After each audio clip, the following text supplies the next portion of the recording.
טוב אנשים, היום רציתי להראות לכם משהו מעניין שראיתי בספארי. כאשר פותחים את גוגל, כמובן דרך הספארי, דרך הוובסייט הרגיל, גוגל עשתה הטמעה מאוד יפה של end writing, מה שנקרא כתיבה על ידי כתב יד. אתם כבר תראו את זה, פשוט מהמם.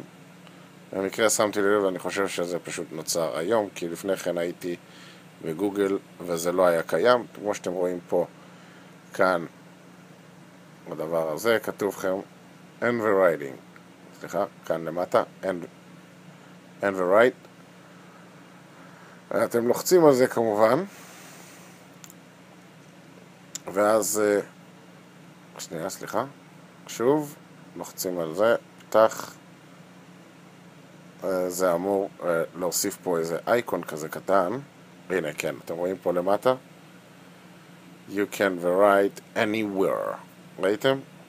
זה ממש נחמד. פה יש לכם אפשרות לבטל את זה, אפשרות להמשיך עם זה. אנחנו נרשום, כן, בוא נגיד את האות Y, אז אתם יכולים לרשום את זה בכל מקום שאתם רוצים. Y.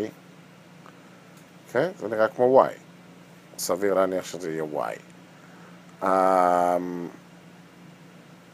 אז כן, כמו שבמילת החיפוש שאתם שמים רק את המילה, זה אפשרי להשתמש בזה למי שאוהב לכתוב דווקא. אני לא חושב שזה כל כך טוב כמו שזה בכתיבה, זה לא יותר מהר, אבל זה נחמד.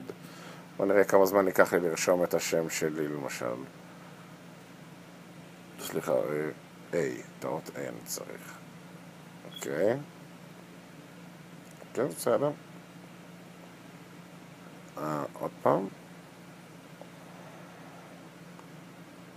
יפה. K, קצת בעייתי, K.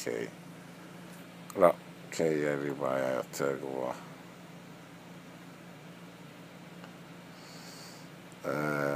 לא, אתם רואים, אז זה לא כל כך אופשן טוב, אבל בכל זאת מי שרוצה ומי שרגיל כבר לכתיבה, אז כדאי שישתמש בזה.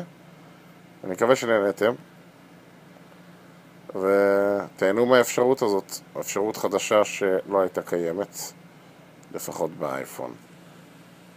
יום טוב, ביי.